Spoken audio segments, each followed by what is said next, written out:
We all know the WWE isn't real, but that doesn't stop the masses of loyal fans from following this form of entertainment.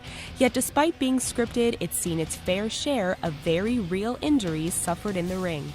From torn muscles and concussions to life-altering spinal injuries, this list will show that despite its reputation, WWE can sometimes get all too real.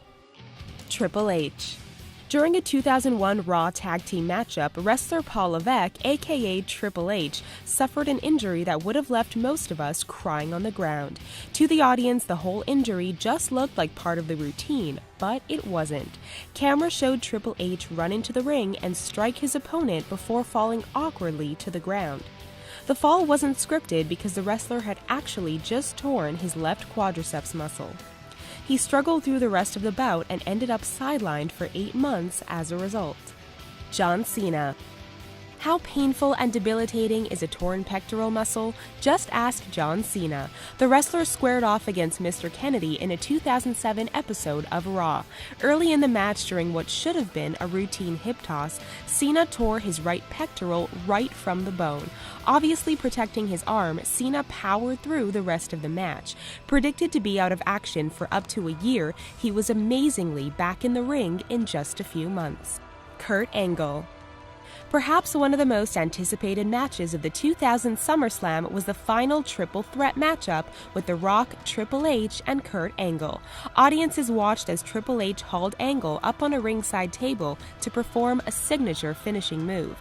Unfortunately, the table gave way and Angle smashed his head. Knocked out, Angle came to and eventually found his way back into the ring, heavily concussed. In interviews afterwards, he says he doesn't remember much of what happened. Steve Austin.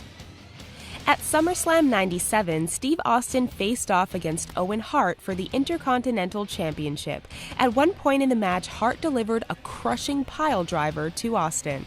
The only problem was it was just off in execution and smashed Austin's head into the mat. With his neck injured, Austin temporarily lost some of the feeling in his extremities, something quite obvious if you watch the rest of the match. This botched move left Austin with years of neck trouble, forcing him into an early retirement in 2003. Shawn Michaels. Wrestling fans everywhere were pretty excited when Shawn Michaels squared off against The Undertaker during the casket match at the 1998 Royal Rumble. Everything was going as planned until the moment The Undertaker picked up Michaels and threw him out of the ring. While falling, the wrestler hit his back on a coffin positioned nearby. Despite not looking too bad at the time, the blow actually damaged his spine and required surgery. Michaels wouldn't enter the ring again until 2002. Joey Mercury. You shouldn't play around with ladders. Joey Mercury would have been wise to heed this advice.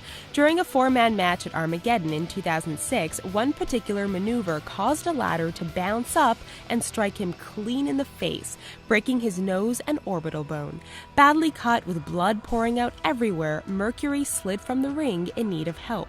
Despite taking time off to recover, the injury eventually caused the WWE to cut ties with him after 3 years. The Undertaker. While you'd expect The Undertaker to dish out a lot of damage to his opponents, most fans wouldn't expect the big wrestler to get too seriously hurt himself, especially by a wrestler as small as Rey Mysterio.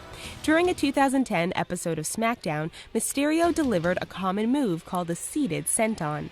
Unfortunately, things went a little off and the move broke Undertaker's nose and orbital bone, in addition to giving him a concussion. The injury caused him to miss several months. Hardcore Holly. Bob Howard is a 15-year veteran of the WWE and went by a number of different ring names. He is best known as Hardcore Holly, a wrestler who was nearly killed in the ring. It all happened in 2002 when he faced off against Brock Lesnar. Lesnar tried to perform a powerbomb on Holly, but each wrestler was just a little off in the move's execution, resulting in Holly landing on his neck. The damage to his neck and spine put him out of action for over a year. Mick Foley. We could probably have a top 10 of just Mick Foley injuries. In his history of injuries, there's probably little that surpasses the 1998 King of the Ring matchup versus The Undertaker. The cage match first saw Foley get thrown 16 feet to the ground below. He was then chokeslammed through the top of the cage, landing hard on the mat below, a move that made even The Undertaker think he was dead. With numerous puncture wounds, a concussion, dislocated shoulder and jaw, the moment was all summed up by the iconic picture of a bloody Foley, complete with a tooth coming out of his nose. Darren Drozdov. While other WWE wrestlers all suffered bad injuries, they also recovered to varying degrees and often re-entered the ring. Darren Drozdov is a different story. During a 1999 SmackDown taping, Droz faced off against D'Lo Brown. What should have been a standard matchup went horribly wrong during an attempted powerbomb. The move didn't work as intended, and Droz suffered a bad neck injury that left him permanently paralyzed. The match was never aired for the public to see. Always remember to play safe. Don't forget to subscribe to The Richest for incredible videos daily. Thank you for watching.